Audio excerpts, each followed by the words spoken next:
እሸቴ ጥላሁን በአውሮፓ ህብረት እና በቤኔሉክስ ሀገሮች የኢትዮጵያ አምባሳደር ነው።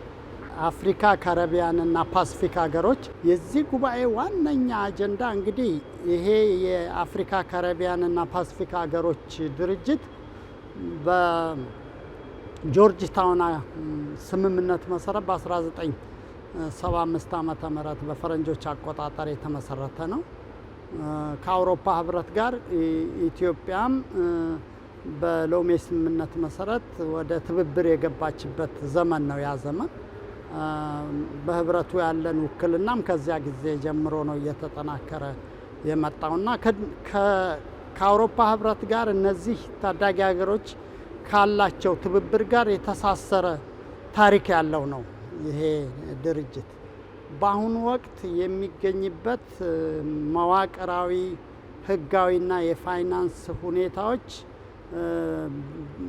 አስቸጋሪ የሆኑ መጥተዋል። ይህም የሆነው ከአውሮፓ ህብረት በኩል ሲያገኝ የነበረው ከፍተኛ የፋይናንስ ድጋፍ እየቀነሰ በመምጣቱ ነው።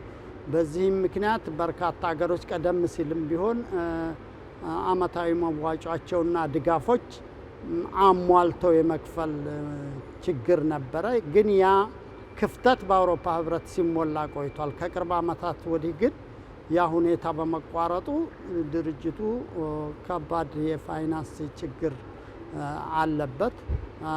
ይህንን የሚያስተካክልና የድርጅቱን የወደፊት እጣ ፋንታ የሚወስን መልእክት፣ ውሳኔ መሪዎች የሚያስተላልፉበት ነው። የድርጅቱ ዋነኛ ፋይዳ እነዚህ ደቡብ የሚባሉት ታዳጊ ሀገሮች በዓለም አቀፍ ደረጃ የጋራ ድምፃቸውን የሚያሰሙበት ከፍተኛ የፖለቲካ ተልእኮ ያለው ድርጅት ነው። የጋራ ድምፃችንን የምናሰማበት ነው። 79 አባል ሀገራት ነው ያሉት። በማንኛውም ዓለም አቀፍ ምርጫና ውሳኔዎች ወቅት በጋራ የምንይዘው አቋም ከፍተኛ ትርጉም አለው። ስለዚህ ድርጅት መጠበቅ፣ ማስቀጠል አስፈላጊ ይሆናል። ሁለተኛው በአሁኑ ወቅት የድርጅቱ ሊቀመንበር ጋምቢያ ናት። ከሚቀጥለው ነሐሴ ወይም ኦገስት 1 በፈረንጆቹ አቆጣጠር ጀምሮ ኢትዮጵያ ለ6 ወራት ሊቀመንበር ሆና ታገለግላለች። በዚህ የመሪዎች መድረክ የሚሰጠው ውሳኔ በእኛ ሊቀመንበርነት ወቅት ለምናከናውናቸው ተግባራትም ከፍተኛ መሰረት የሚጥልልን ነው። በዚህ አግባብ ክቡር ፕሬዝዳንታችን በዚህ ጉባኤ ይገኛሉ።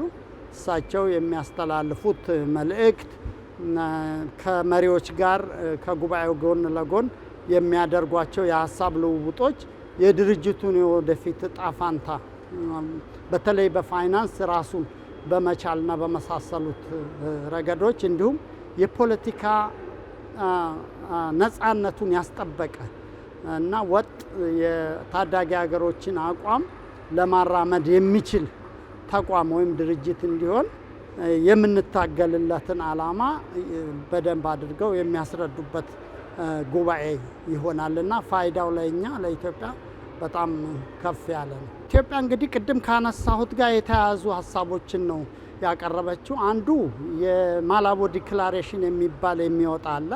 እዛ ዲክላሬሽን ላይ አንዳንድ መስተካከል ያለባቸው ሀሳቦች ነበሩ። የሳሞአ ስምምነት የሚባለው በ23 ኖቬምበር ላይ የጸደቀው ላይ ያቀረብናቸው አንዳንድ ማስተካከያዎች አሉ። እነዚያ ተጠብቀው እንዲቀጥሉ የማድረግ ነው አንዱ። ሁለተኛው ድርጅቱ ያለበትን የአስተዳደር ብቃት ማስተካከልና እንዲሁም የፋይናንስ አቅሙን ማሳደግ ላይ በርካታ ሀገሮች መዋጯቸውን በወቅቱ የመክፈል አስፈላጊነትን ለድርጅቱ የባለቤትነትና የቁርጠኝነት አቋም የመያዝ አስፈላጊነትን እንዲሁ አንስተናል።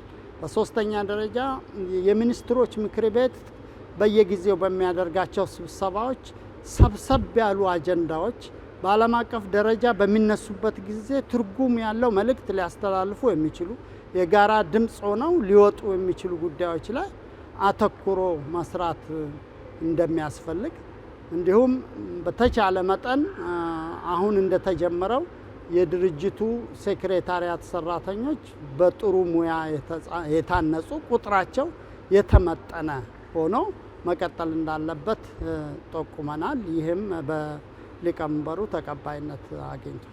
በአጠቃላይ እንግዲህ የዚህ አይነቱ መድረኮች ለኢትዮጵያ በጣም ትርጉም ያላቸው አንደኛ ኢትዮጵያ በፓን አፍሪካኒዝም ዓለም አቀፍ ትብብርንና ይሄ የባለ ብዙ ወገን ዲፕሎማሲን በመከላከልና በማራመድ የታወቀች አገር ናት።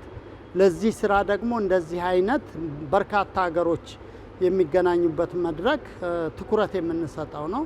ይሄኛው ደግሞ ይልቁንም በኮሎኒያሊዝም ዘመን የተገፉትን የአፍሪካ የካሪቢያን ሀገሮች እንዲሁም የፓሲፊክ ደሴቶችን የሚሸፍን በመሆኑ በከፍተኛ ደረጃ የምንታገልለት ለህልውናው ለጥንካሬው ስንሰራም የቆየን ነው።